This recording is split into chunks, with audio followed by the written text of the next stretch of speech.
Let's see what we got here. Oh, well, I would say Disney Plus is out there and ready to be seen, but some of y'all still looking at this screen right here.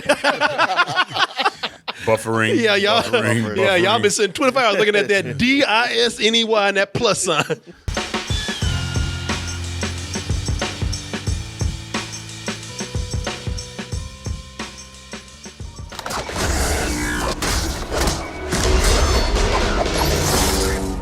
I got up at 6 this morning. Yeah. Because I said, if I try to watch this shit later, I ain't getting on that. Yeah. I'm gonna show you something, man. I watched Disney Plus, and I got to watch a lot of stuff. But I watched it on my iPad early this morning. I got on at 6 o'clock. Now I tried to get on my computer, and I did this around noon, 1 a.m. Shit's still hanging. Look at this. Log in. The hell you will. Oh shit, for real? Look at me. I'm pressing log in. Oh my It ain't no. They saying you ain't getting in this club. But you can watch this panda. Yeah, you go. Yeah. He don't do kung fu. You can, right. You can look at shit that you can't have access to right now. I'll tell you, this shit. I've said this earlier. I'll say it again. This shit is like the Popeyes chicken sandwich of streaming. Right. I'm waiting to find out tomorrow. Motherfuckers done body slammed and stabbed each other over this channel right here. But fortunately, I did get to go on and watch Disney Plus and get some good impressions of it. Now, I'm like everybody else out there. This whole thing with the streaming. But you remember there was a time when people said, you know what, cut the cord and you could save so much money. I never believed it because I was like, I don't know. It comes down to this and this and this and this, maybe. All these streaming services out there, man, that cord you'd be better off buying that cord. That cord is a whole lot cheaper. I think you only save money if you're just going to go ahead and pirate everything. Yep. And I'm going to tell you, man, Disney kind of f***ing up today because I'm just saying, I'm going to get my impressions of Disney Plus in a little bit, but Disney ain't doing themselves no favors by, one, not having the service not work. But it's the first day. But people think like, come on, man, you Disney. Yeah. Y'all if anybody's supposed to have their shit working the first day, it's you. You own every goddamn thing. Everything. That mouse actually has slaves. This should be working. A lot of people said, just like any kind of new thing that's going to be popular and it's on the internet, it's going to get caught up. It ain't going to be out there. Yeah. You're going to have to wait a little bit. But the other thing is that they're not showing Disney Plus. It's not available. The service is not available in certain parts of Europe. So people in Europe are just kind of like, fuck it. I'm just going to download it. It's out there somewhere. Oh. Damn. And Disney Plus just premiered today. But somehow, somewhere in Ireland, people are watching The Mandalorian. Oh. And they ain't got that plus. This is the funny thing. Some places in Europe where they don't even have Disney Plus, they watching more Disney Plus than the people who paying for it right now. They're like, we Disney Plus, you Disney minus, goddamn. Yeah. I don't mean to be no snitch, but I'm just telling you what I heard. You know, Huggy Bear on the streets telling you what I heard. I got some info for you. She got some Rolexes for me. Yeah, you can buy the Mandalorian from me. It's gonna cost you. I like how in your scenario, Huggy Bear has got this information. Yeah, he always did. That's what he did. You can buy Mandalorian from me. You can also get a chicken sandwich. Did you watch any? No. Couldn't get on. Yeah. Anybody here able to watch Disney Plus at all? Of course you were. You goddamn fanatic. He even called up today talking about, oh, let me give you some backstory about the Mandalorian. I'm like, nope. Baby. I got enough. What I saw was good enough. Let's start out with one of the biggest anticipated shows on Disney Plus, which is Even Stevens, the movie. Oh no, Lizzie McGuire. They got a new Lizzie McGuire series on there, man. And everybody's been looking for that. I'm gonna talk about people like, man, you. No, I'm joking, y'all. No, of course we're talking about the Mandalorian, a Star Wars property, and even Steven. Hey, Shia LaBeouf's big in the news again. He sure is. he's making a comeback. No, the Mandalorian is the big one, and this is the one that was one of their biggest sellers. Now they got a lot of things that they're selling on, of course, Marvel and the Disney Vault, but the Mandalorian being first big live action Star Wars TV show. That's the one that everybody was really looking forward to, especially if you're a Star Wars fan. And as I said, got up at 6 this morning, was able to get in line and watch it. And, well, y'all know a lot about me that I'm even though I say I'm a Star Wars fan, I'm not crazy about some of the stuff that I've seen lately. But this was going to be the one where I said, they finally trying to do something a little different. Did they do that? Does it live up to the hype? Let's go ahead and take a look at the trailer, and then I'll be back to give you my quick review of The Mandalorian, along with further impressions of Disney Plus, the service itself. They're waiting for you. Well, I'll tell you, one of the things that I do love about this, and one of the things I've said that I was looking forward to this being, is a straight up Western, man. Mm-hmm. I mean, seriously, it is a space Western. Yeah, that's what it looks like. And it's not just a Western, it's a spaghetti Western, Martin. Okay. Because the first time that the Mandalorian shows up, he's got his own. Wah, wah, wah. Y'all remember that shit? He got his own version of that. You know what I'm saying? It's and he is a Clint Eastwood type character. Yeah. He's not on. Clint Eastwood was the man with no name in those spaghetti westerns. And a few words. Man, a few words, and in the Mandalorian, you pretty much have the man with no face. The Mandalorian never takes off his helmet. He's part of a guild of hunters, and when you watch the show, man, it takes me back to some things that are not even Star Wars. Like it is such a Western, almost to a fault in some areas, that it took me back to the days when I used to. I always mention this. I even mentioned this when we watched Once Upon a Time in Hollywood. Yeah. But I always talk about how I watched Westerns with my dad. Sure. On Sundays. Yeah. And this show is like barely 40 minutes, man. And it's like watching like a Sunday Western in space. Yeah. Man, it reminded me of one of my favorite shows at the time. You remember The Rifleman? Oh yeah, I used to watch that all the time. The Rifleman. Up too. Yeah, what you looking at? He was a pro basketball player before that. What was his name? Chuck Connors. Yeah. Yeah, man. It has some of the same elements where you just got this guy wandering the Wild West. He's not really wandering. He had a home, had a son, had a bitch ass son. Yeah, Mark. Yeah, his son was always son. a punk motherfucker, man. You're right about that. Yeah, his son was a bitch. Man, his dad was a bad mother. Like seriously, he could live up to that look. Starring Chuck Connors. Goddamn right. Damn right. Goddamn right. You starring me. Spell it right. Yeah, man. He was a bad mother. His son was a bitch. His son did not live up to his dad. His son was getting in trouble like, Dad! It makes perfect sense for this to be a Western, just in case people looking at it and wondering why they're leaning so much on that genre, because this takes place right after the fall of the Empire. Mm-hmm. So, shit! The galaxy's like the Wild West. Man, the galaxy is fucked up at this point. Yeah. With some of these movies, like with Han Solo, you start to see with Solo, you go like, yeah, I can kind of see a need for the Empire. Yeah. I don't agree with all their tactics, but they do serve a purpose. Yeah. So while you had Luke and everybody out there dancing and partying with these Ewoks and shit, out there, having a barbecue with these Ewoks and everything, the rest of the galaxy is just falling into chaos. Yeah. It's fucked up. People don't know what to do. I mean, the one thing that you can say, because Martin, you hit it, man.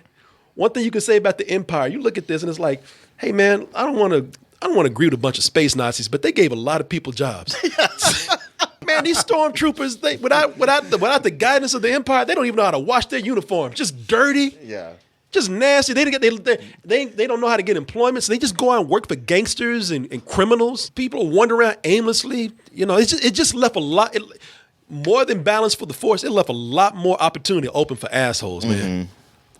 And while that's going on, because when you see it, you really, you really love the look of it.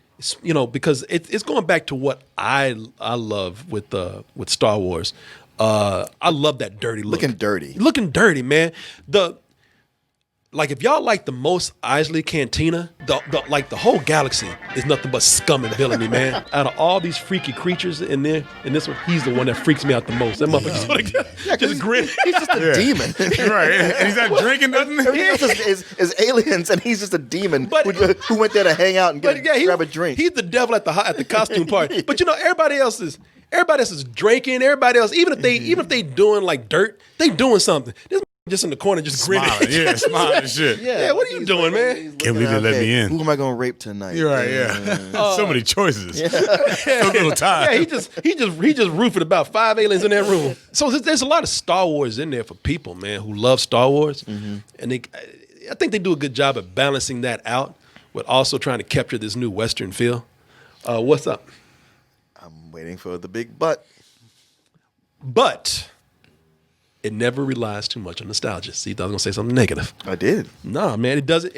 It doesn't. What's that? Because you said it's a Western to a fault. Yeah, it is, man. But everything else, I think that they kind of do a good balance of making this stay on its own. Mm-hmm. Because when you look at this, man, they make references to Star Wars things that we know. Yeah. They don't make big scenes out of it or big deals out of it. They even make references visually and verbally to the Christmas special. Which actually is kind of cool. Yeah. But a lot of times it tries to remain its own. You don't get no big crawl. Cut that shit off. We got our own theme, and it's not grand. Uh-huh. It's very low key. What they've been able to do is actually take Boba Fett and make the Boba Fett spinoff that everybody wanted without actually having to do Boba Fett. Because Boba Fett carries a lot and they're going to have to do a lot explaining with Boba Fett and be like, we ain't doing that shit. They're able to actually didn't he just die by falling in that hole? And they explained how he got out in the comics and the novels. Like he gets out? Yeah, he's got a jetpack. Oh. Yeah, did you see the thing eat him? No, you see him get drug in. Oh. He actually shoots the tentacle and flies out with a jetpack and shit. I read the comic a long time ago. I believe you. No, even when I was looking, I was like, that's kind of bullshit. But you're right. Well, yeah, that's like Darth Maul being alive and cut in half and actually what they did with him was kind of cool in Clone Wars. Man, his ass got cut in half. I know. I said the same thing, and when I saw it, I was like, all right, y'all actually did something cool with this. I don't want to ruin too much of it, but what they did with him, they actually made him a character. Okay. They got his ass roaming around the desert crazy, eating people with robot legs. Okay. He got spider legs. Chris Herman told me to go watch those. Oh, like Mr. Freeze. Okay. I did, and I was like, oh shit, this is actually kind of cool. They did a better job with Darth Maul than what they did in the actual movie. Yeah. But they were able to make like a Boba Fett spinoff without having to do Boba Fett, but take all the cool shit from him. Yeah. Somebody when he dies, like his shit malfunctions. That's it. Oh shit! Yeah. Boom. Yeah, I remember. And the way he falls I too. remember before that happened because everybody kept talking about what a badass Boba Fett was, and they were so excited to see him, and I was like, he just fell in the goddamn and did a Wilhelm scream when he went down. Yeah. He did. It's like my favorite shot is him hitting the wall. They did it to sell toys. George Lucas didn't know what to do with half these badass characters, and I'm gonna tell you why this is cool with what he does with all those toys that you thought they were gonna do some cool shit with in the movie. No, they don't do it in the movie. They do it here. Okay. In this show, the writers take all the cool attributes of Boba Fett and put it in the Mandalorian character. Okay. Who's voiced by Pedro Pascal, by the way. Right. With Boba Fett, they even did like George Lucas didn't give a. Everybody else had to make Boba Fett cool except George Lucas, because when people say, "Man, do something with him," and he just tell people, "No, fuck you, he's dead. He fell. Leave him." He said, "Leave him dead." He fell. I wrote it. People are like, "Fuck you, man." Even the Christmas special, even the highly hated Christmas special did the coolest thing with Boba Fett. Yeah. Did you remember that? That You Boba Fett. Pop lock. Do you remember that Boba Fett cartoon that they did? I sorta, but not really. It's actually, if you watch the cartoon and it's online, go watch it. It's almost like they made a live. The Mandalorian, in some parts, is a live action version, right down to even some of the weapons that he uses. It's almost a live action version of that cartoon from the Christmas special. This is all we have, but he's welcome to it. You are foolish to waste your kindness on this dumb creature. Damn. Bitch. I'm talking about Luke. Nah, man, it was. If you watch like that galactic cattle prod that he had, that he's always beating the shit out of animals with, he's got that. The Mandalorian has that. Okay. So yeah, he's an animal abuser. Man. Intergalactic cattle prod. Cattle prod, yeah. That's the cool thing about the character, though. He's not like an asshole like Boba Fett. He's actually, for a bounty hunter, he's actually kind of cool. He's cold. He does some dirt, but you're never repulsed by his lack of morals. He's nice to animals. He ain't beating the shit out of animals. He likes kids. He's willing. So he's like an Adam Sandler character. No, he ain't under that mask. I'm like, he's actually, he's actually cool, man. And you know what?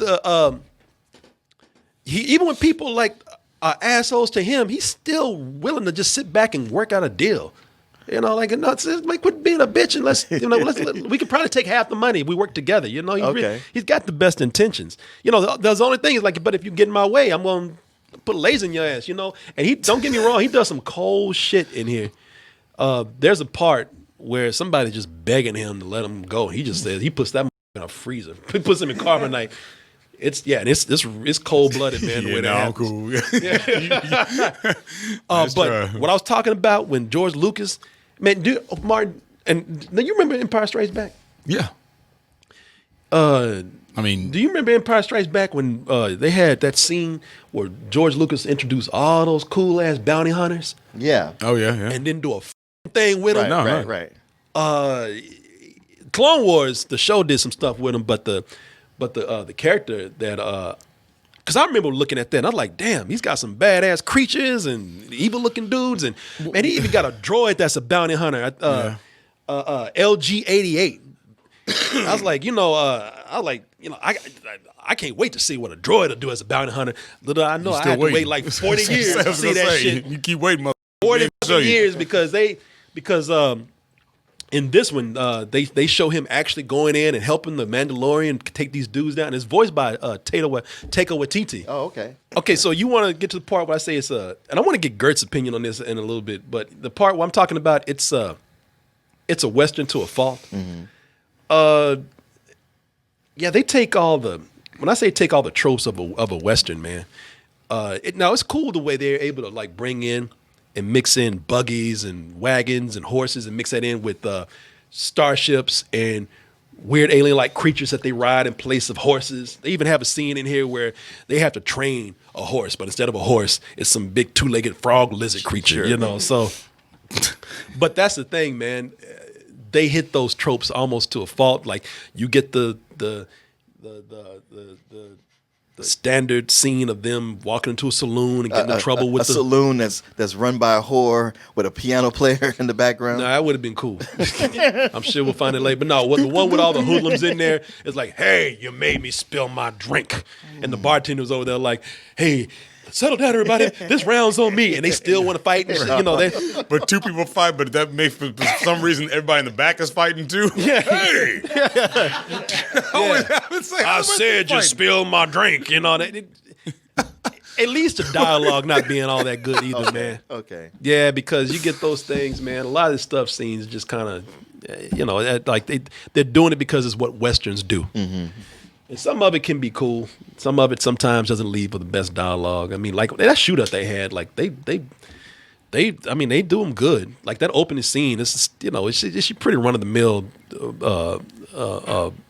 saloon fight, that breaks out. But he fucks people up. Like that dude gets it bad. Yeah. He looks like he doesn't look like things don't end too well for him. He even looks like it does not look like it's gonna go well for him. No, you can see it in his body language. No, He's like, F- yeah. he didn't even turn Come over on, man, quick. please. Never mind. Yeah, I'm toast. Yeah, he already gave up on life right Because there. he didn't even turn over quick. He just was like, yeah, shit. All I can do is just watch my death. My reflexes ain't shit. It's a little too badassery sometimes. Oh, okay. Well, thanks for warning me. Yeah, they go into the whole thing where he's walking into a room full of stormtroopers, and they pull out their guns on him. He points his gun at them, and they're all like, "We got you covered 4-1." He's like, "I like those odds." And I'm like, "Oh, not that." All right. You know, the dialogue gets in the real Star Wars area that has always been a problem with Star Wars. Does anybody have a bad feeling about this? Oh man, the way it's going, I wouldn't be surprised. The one that actually takes dialogue that could be bad, but you can't tell because he just talks so weird. You know, Werner Herzog, man. Oh yeah. Oh yeah, Werner Herzog. Yeah, Werner Herzog. I could tell I was him just from the voiceover. Yeah. Yeah, you know, anybody who's sitting here talking to you like this, This is it's the gonna be problem. If they say you are the best, and that's Speedy Gonzalez went up. Yeah, I know that went Mexican fast. There is a certain uneasiness around him. This is like, okay, It's Werner Herzog. it always, yeah. I'm sorry, that's man. in real life. Yeah. Ralph, you a sandwich thrown in the garbage. What's in this? Yeah, don't worry about Thank it. you for joining me for coffee today. Sorry, I ain't drinking this shit.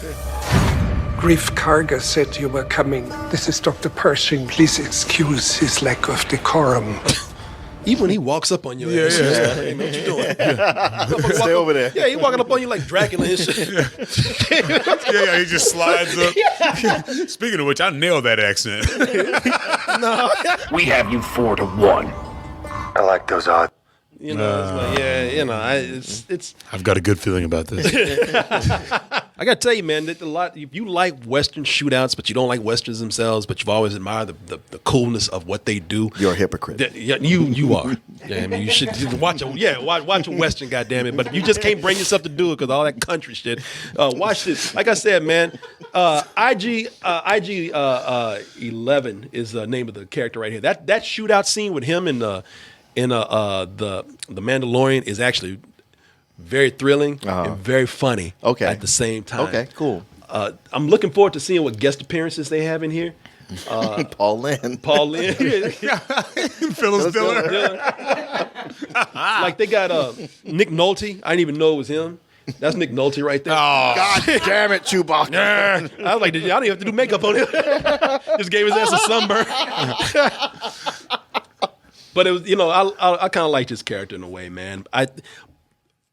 But they do something. See, there's people out there who just love the way they just, you know, cram everything that they know about Star Wars into everything that they watch and consume.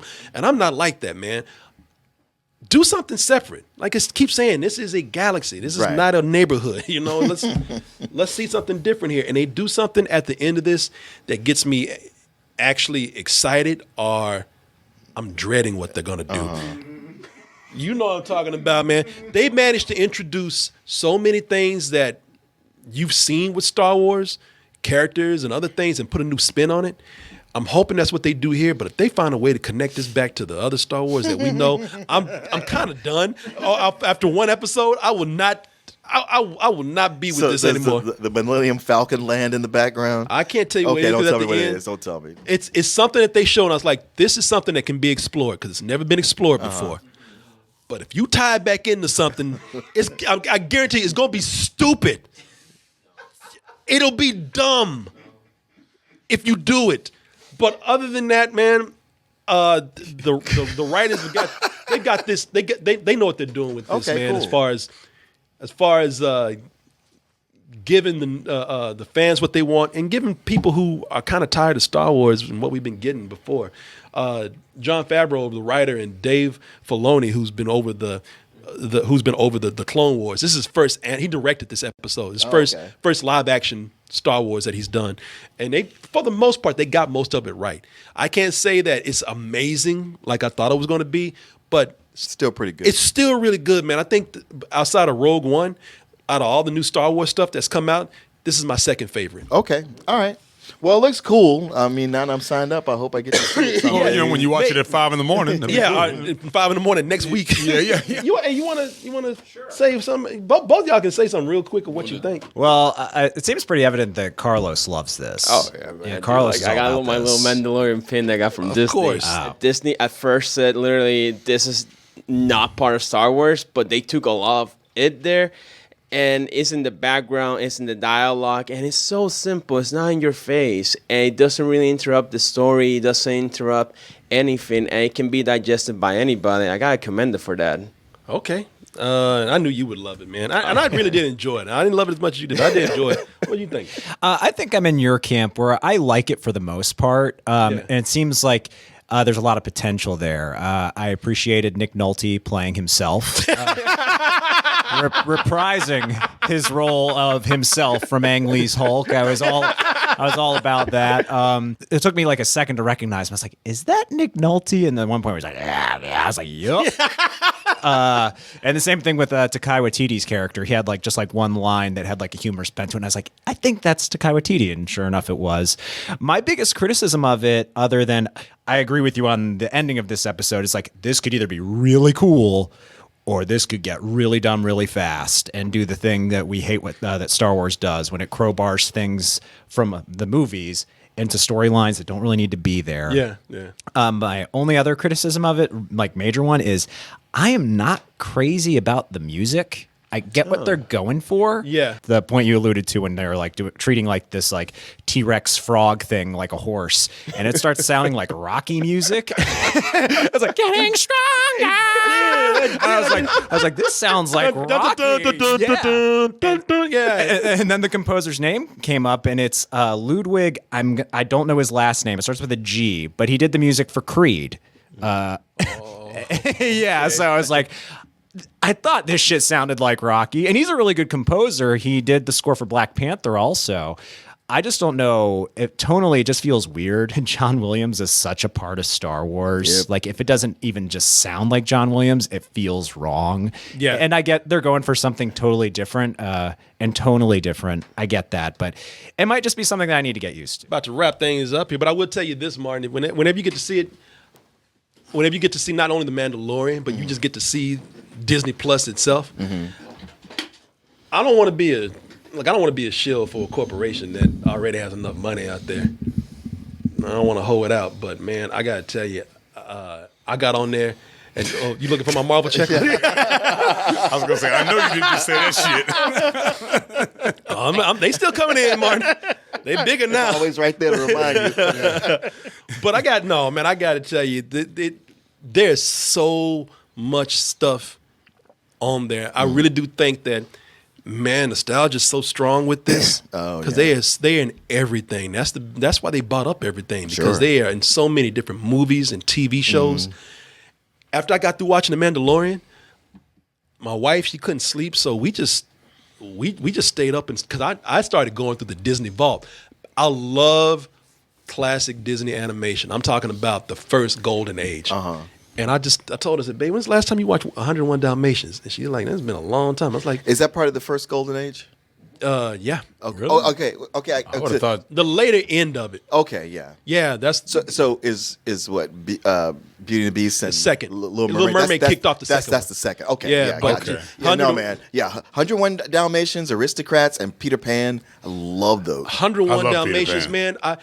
They got all these movies on Disney Plus, and from the vault. They got it from the second golden age, but that first golden age is amazing. And we were just gonna watch it just for fun, some scenes. We ended up watching all of 101 Dalmatians. Have you ever seen so many puppies? I'll take them all, the whole litter. Cruella de Vil is a bitch. Man, into your bitch. Or like we were watching it one day. Just it was on, and just kind of isolated one part because she's with the woman, the wife is her friend, and Cruella, she's a shitty friend. She's a terrible friend. So Didn't comes- she work for her, I thought? No. It was a college friend. Yeah, college friend. But she just comes over, like, it's almost like she's trying to say, like, girl, divorce your husband, let's go drinking with me. And he's like, how are you gonna live? Right? This is stupid. Yeah. He's like, well, Roger's doing, he's got his songs going. Roger's songs? They're just laughing in her face. Her husband's son. We were like, damn, she's a bitch. But honestly, kill the puppies. But she comes in her home disrespecting her home. Oh, yeah. Putting Everything. smoke, everything. She got cupcakes laid out, and she just puts her cigarette out in it. Yeah. And I like the way Roger don't like her either, because he's like, hey, you know, I ain't gonna be in this room because I'm gonna kill this bitch. Yeah. He goes upstairs and just I'm gonna write starts a singing song right now. Cruella de Vil. Stomping on the ground. Yeah, playing the trombone and shit. Every instrument he's got up there. He's like, Yeah. You're like, yo, your husband ain't got no talent. What's wrong with you? And the way she even tells the dudes, like, how you want us to do it? She's like, I don't give a bash their heads in. And they are. They're going to try to do it. It's like, Jesus Christ. Look, she ain't done as much dirt as some of these other villains, but she's probably the worst, man. And it didn't help. I just saw, like, what's her name from La La Land? She's going to be the next Cruella de Vil. Who? Emma Stone? Emma Stone. Yeah. Really? Yeah, it's going to be called Cruella. Or maybe it's called DeVille or something. Oh, this is like the origin story. Yeah, maybe. I don't know. Yeah. But man, I was watching other things in here. Like I watched Pinocchio. You can just go in and just watch parts of that. Like, man, Pinocchio is a fucking horror film. What's going on? Oh, anybody? Don't touch me, man. Mother! Man, that shit is a horror movie, man. It's horrifying. They don't show it directly. They leave it up to your imagination and the look on Pinocchio's face. Yeah, Pinocchio's like, holy God, I took the wrong boat. This shit was fun for about 5 minutes. The shit starts out funny too because man, those kids. You don't know what man. There's a lot of shit. Like when you watch Pinocchio as a kid, you don't question a lot of things. As an adult, you question way too much. Yes. Like what do they do to those kids that are the ones that talk? Like the ones that turn to jackasses, they can't snitch, so they put them to work. But the ones that talk, they're like, are they turning those into meat or killing them? What might your name be? Alexander. Take him back. He can still talk. Man, this shit is horrifying. But then you get some funny parts that you don't get when you're a kid too. Like when he starts first turning a lampy. What is it? Lampwick. Lampwick. When he's playing shooting pool and the shit starts sprouting and Pinocchio's got the cigar or drink or whatever. And he's like, yeah, he throws it away like, whoa, like, what they putting this shit? Yeah. I'm tripping. You'd think something was gonna happen to us. What the fuck? Fuck that shit now. But Lampwick was kind of an asshole, man. Oh, he totally was. No. but he didn't deserve that. No, man, that is. But he had something coming. It is horrifying the way those kids, they don't get any help. Yeah. That's it. That's it. Nothing comes back to where they save him at the end. No, there's no happy ending. Like, you just a jackass. You donkey. That's Disney it. Plus also has shorts on there. I remember when I was a kid, I used to have a Viewmaster, I think is what it was. You could watch these little movies. Viewmaster. Yeah. I used to have one for this short called Lonesome Ghost. Oh, I had those. I had that too. Where you put the thing on the sound thing. Yeah, this one didn't come with sound. You could just watch it. They made later versions that had. The one I had was a book where you could put it had this little round thing like a record, and you would put it on there. You could hear. Yeah, because my mom bought me and my brother that because we would be on a train for long amounts of time. We had to, oh man, that was one of my favorites though. Lonesome Ghost. Lonesome Ghost, man. Mickey, Donald, and Goofy were actually the first Ghostbusters. Do you chase ghosts? I'll say we do. Come quick. Okay. Oh my God. Are you a male escort? Do you do ghosts? It didn't say in your ad. Are ghosts okay? In call or out call? What I'm upset about is that they don't have some of the old black and white cartoons like from Up Earworks days and whatnot. At least I didn't see them. But you can go in there and find stuff that you didn't even think Disney would have because the shit might be too weird. Yeah. Because I went on there and I looked up to see if they had the black hole. I said, they ain't going to put that on there. That shit's too crazy. Do they have it? They should do. Black hole. Look, black hole is going. That is, if there was any period of Disney where I say they allowed their employees to do drugs, it's that period they did the black hole. It is the most. It was Disney's version of a Star Wars ripoff, but it is the most unique Star Wars ripoff that you will ever see. And for a family film from Disney, that shit is disturbing. Fire thrusters. Cut! Yeah. Come on, man. Put something into it. God damn it! It's my first film. Shit, even Orson Welles had more feeling than that fucking fire thrusters. Disney Plus is something you just get on there and just kind of just relive memories and go through and just look at stuff you hadn't seen in a while. And Black Hole is one of those things where I thought that would be too weird for Disney to want to put out there. They did, man, and it's not a bad movie either. Especially where it goes. It's almost like an art house Star Wars ripoff in a way. But you should check that out. Now, I can tell you one thing you definitely ain't going to find on Disney Plus. I was gonna say, I know that shit ain't on there. If Disney's I know, yeah. Is that what you say? A lot of people say, man, because people trying to say, hey, look, just put it on there. Do a disclaimer saying, like, this is a product of the time. We understand that this is something that we're not proud of particularly, but it is a piece of history. And Disney's like, nope. Yeah, we ain't doing not that in this climate. Not in this climate. If Disney's ever chasing you, and you want to get them to leave you alone, it's like showing them a cross. Like showing a vampire cross. Pull up Song of the South. Yeah, happy old slave. Yeah, pull up Song of the South. They'll be like, they say Disney ain't scared of shit. They scared of that slave right there. There's even articles that you can find at the time talking about Song of the South, where people even then were saying, man, this is f***ed up. Y'all know this ain't right. And Disney didn't care. So Disney like, black people are communists anyway. So, what it has over something like Netflix, first of all, it's taking all this shit from Netflix. All this Marvel stuff, they're taking it. So you get to watch all these movies that you love from Marvel to old stuff. But nostalgia really does work because unlike Netflix where you get on there to binge watch stuff and watch stuff for the first time, this is the thing where you just put stuff on and let it play in the background. Remember? Yeah, man. Yeah, for real. This is one of the first streaming services that I had fun with. Going and just looking at all this old stuff that I remember from when I was a kid. So it's not like I'm it's serious. not like Amazon where you go like, oh, here's a movie I want to watch. Oh wait, I got to pay the $4.99 to watch something on a service I'm already paying. Damn for that. I know. No, I mean, shit makes me mad, man. Makes me mad too. That's why I brought the shit up. I know you were so right about that. Man, yeah, I'm glad you feel that way. Yeah, it's frustrating that every other streaming service, I already paid for it. I get to watch whatever's on it, and Amazon like, yeah, we got that. Okay, cool. Yeah, that'll be $3.99. No, wait, what? Man, yeah. No, man, you heard us, goddammit. You gonna watch it? Now shut up.